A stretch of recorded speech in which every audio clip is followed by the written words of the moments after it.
목표. 도착이 목적이면 차를 타고 과정이 목적이면 걸어가라. 침대에서 아침을 맞이하지 마라. 아는 후배에게 엄청나게 충격적인 문자를 받았다. 2014년에 발간한 삼성의 임원은 어떻게 일하는가에 적혀있는 아인슈타인의 어제와 똑같이 살면서 다른 미래를 기대하는 것은 정신병 초기 증세이다 라는 부분을 읽고 순간 정신이 벌쩍 들었다라고 문자를 보낸 것이다. 나는 무척 의아했다. 정신이 번쩍 들었다고? 나는 후배에게 이렇게 대묻고 싶은 걸 참았다. 정신이 번쩍 들었다는 건 혹시 너가 평소에 지금과 다른 미래를 기대하고 살았다는 거니? 사실 난 후배를 보면 항상 이런 생각이 들었다. 그냥 되는 대로 어제와 같은 오늘을, 오늘과 같은 내일을 맞이하며 사는 사람. 만약 그렇지 않다면, 어제와 전혀 다른 내일을 맞이하고 싶었다면 너는 왜 매일 아침 늦게 일어나 지각을 일삼고 퇴근 시간이 다가오면 저녁에 뭐하고 놀까라는 고민만 하고 주말만 되면 하루 18시간 수면에 지쳐 일어나는 거니? 너에게 들려주고 싶다. 침대에 누워 아침을 맞이하는 사람에겐 희망이 없어. 아침이 오기 전에 침대에서 일어나 뛰쳐나가. 새벽까지 일하고 새벽처럼 일하러 밖으로 나가는 사람은 잠이 없는 게 아니라 잡념이 없는 거야. 내가 해야 할 일이 있는데, 이뤄야 할 목표가 있는데 어떻게 잡념이 생기겠어? 가슴에서 목표가 꿈틀거려 도저히 가만히 있을 수 없는데 어떻게 침대에 누워 아침을 맞이하겠니? 이루지 못한 목표가 너의 가슴을 아프게 하지 않니? 왜 세상이 너를 가만두지 않는다고 불평만 하고 있니? 나는 너가 더는 삶에 흔들리지 말고 이제는 너가 삶을 흔들길 소망해. 너 삶은 너가 흔들어. 삶에 대한 두려움을 가지길. 너 5년째 같은 연봉을 받고 있다며 언제까지 같은 연봉을 받으면서 아까운 세월을 그냥 보낼 거니? 내년에도 6년째 동결된 연봉 계약서를 작성하고 소주 한 잔 마시며 세상을 원망하는 마음을 내서 추스르곤 이것 또한 지나가리라 라는 말을 대화명에 적어둘 거니? 내가 가장 안타깝게 생각하는 부류는 고통을 이겨내기 위해 아무것도 하지 않으면서 가만히 앉아 이렇게 외치는 사람들이야. 이것 또한 지나가리라. 너는 늘 내게 이렇게 불평했지. 왜 내게는 불행한 일만 찾아올까 라고 말이야. 그건 너가 불행이 찾아올 때마다 맞서 이겨내지 않고 흘려보냈기 때문이야. 불행은 치통 같은 거야. 치통은 언제나 예고 없이 찾아와 정말 죽을 것 같은 고통을 주지. 그런데 진통제를 먹고 며칠이 지나면 거짓말처럼 사라지지. 그래서 사람들은 또 잊고 살지. 하지만 그렇다고 치통이 사라지니? 치과에 가서 치료를 받지 않는 한 치통은 다시 너를 찾아올 거야. 그땐 더욱 강력한 고통을 주겠지. 사는 걸 만만하게 생각하지 마. 삶에 대해 두려움이 없는 자의 삶은 언제나 절망적이야. 오늘을 두려워하지 않으면 엄청나게 두려운 내일을 맞이하게 될 거야. 언제나 더 큰 몸집으로 너를 찾아오는 불행처럼 말이야. 이제는 이것 또한 지나가리라 라는 말을 버리고 이것 또한 이겨내리라 라고 외치는 너가 되길 바랄게. 물론 너가 열심히 하는 건 알아. 그런데 알고 있니? 태양을 본 사람은 촛불에 연연하지 않는다는 사실을. 나는 너가 조금 더 힘을 내길 바라고 있어. 그리고 잊지 마. 내일의 빛나는 태양은 오늘을 이겨낸 자만이 볼 수 있는 선물이란 걸. 지금 이 순간 꿈꿀 수 있는 용기. 20년 전 저는 30권의 책을 낸 작가를 꿈꾸지 않았습니다. 그저 영혼을 담은 책 한 권이면 충분했습니다. 제 책이 베스트셀러가 되는 것도 꿈꾸지 않았습니다. 그저 한 사람의 마음을 달랠 수 있다면 행복했습니다.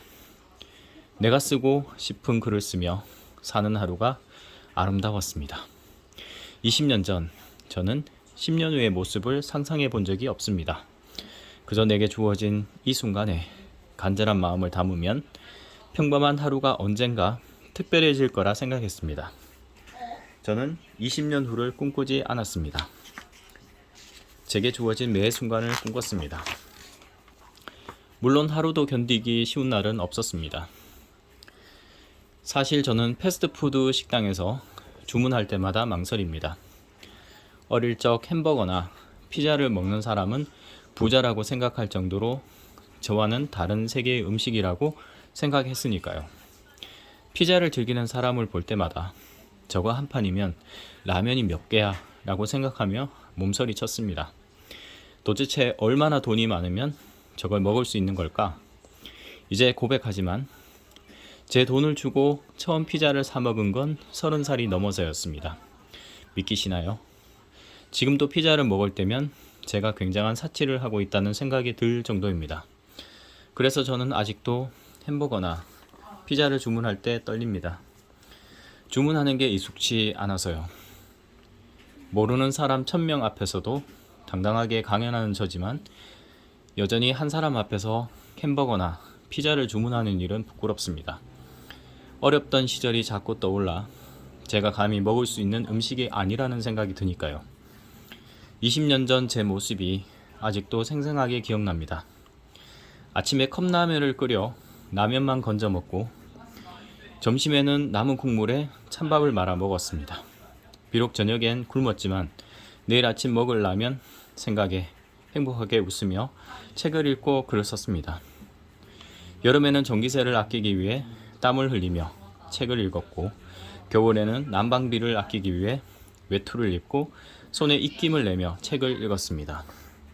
그리고 1년 내내 지하방에서 기다란 다리가 많고 징그러운 친구들과 함께 지내야 했죠. 하지만 저는 가난도, 추위도, 벌레도 모두 친구라고 생각했습니다. 때론 눈물이 흘렀죠. 하지만 저는 웃으며 고통을 받아들였습니다. 삶의 두려움을 갖지 않기 위해서는 고통을 견딘 근육이 필요하다고 생각했으니까요. 저는 두려운 게 없습니다. 지금 이 순간 자신에게 최선을 다하면 그게 내 삶을 아름답게 만들 최고의 방법이라는 사실을 믿으니까요. 너무 먼 미래를 생각하지 마세요. 20년 후를 꿈꾸는 것보다 어려운 건 지금 이 순간을 꿈꾸는 일입니다. 현실이라는 사악한 놈은 언제나 꿈을 버리고 어제와 같은 오늘을 반복하기를 원하니까요. 현실은 언제나 우리의 삶을 지루하게 만듭니다. 하지만 꿈을 가진 그대여 처음부터 특별한 사람은 없습니다. 평범한 일을 특별한 마음으로 대하면 언젠가 아주 특별한 하루를 맞이하게 됩니다. 꿈꾸는 것도 용기가 필요합니다. 지금 아무리 힘들어도 꽉 막혀서 도무지 앞이 보이지 않아도 나를 특별하게 만들 그날이 찾아올 거라고 강력하게 믿으세요. 지금 내게 필요한 건 이 순간 꿈꿀 수 있는 뜨거운 용기입니다. 목표가 있다는 것의 위대함. 내 이야기 조금 들려줄게. 친구들은 이제 막 대학을 졸업하고 대기업에 취직하거나 유학을 가던 시기였을 거야. 나는 4학년 1학기를 마친 뒤 자퇴를 선언하고 집을 나갔지. 그리고 고시원에 들어갔어. 돈이 없으니 허름한 건물 반지하에 있는 방에서 지냈지. 한 달에 10만 5천 원을 냈을 거야. 그나마 사정해서 5천 원을 깎은 가격이지. 대체 어떤 고시원이었냐고? 언젠가 닭장을 본 적이 있는데 아마 그 느낌을 상상하면 맞을 거야.